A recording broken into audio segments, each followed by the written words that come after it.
Asalaamu calaykum waraxmatullaahi wabarakaatu. Walaalayaal waan salaamaya marka ugu horeyso salaanta salaamka.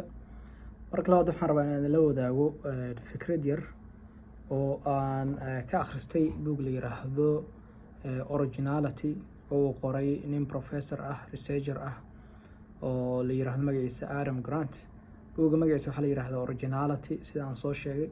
Wuxuuna ka hadlaa badanaa waxa weeye hal abuurka iyo sida adduunka loogu soo kordhiyey fikradaha kala duwan iyo boqolkii sano oo soo dhaafay dadku noocyada kala ahaayeen markii fikradahaas ay keenayeen yacni sida u shaqeynayeen.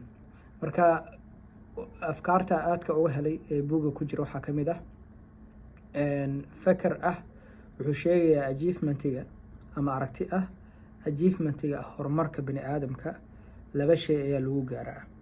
Labadaa shay mid waxaa weeye conformity, inaad raacdid dadkii kaa horeeyey waxay samayn jireen, wadadii hore aad raacdid, blueprintiga aad raacdid, waxaad koobiyeysid, yacni achievement waa ku gaaraysaa. sida dadka iskuulada loo aadid u aadid, sida wax loo barto aad u baratid, sida ganacsiga loo furto aad u furatid. waa conformity, waa nooc la yaqaano, wada la yaqaano, dadkii wixii ay samaynayeen ayaad raacday.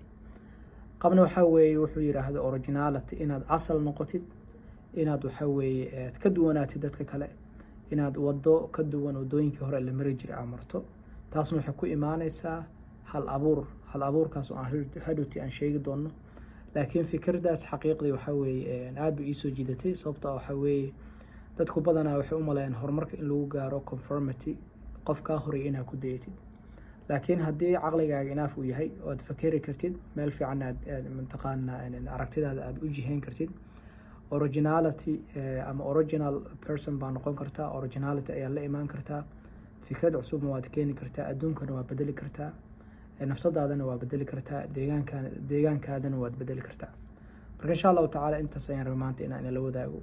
insha allahu tacaala waan la wadaagi doonaa afkaaraha noocan oo kale ah. asalaamu calaykum waraxmatullahi wabarakaatu.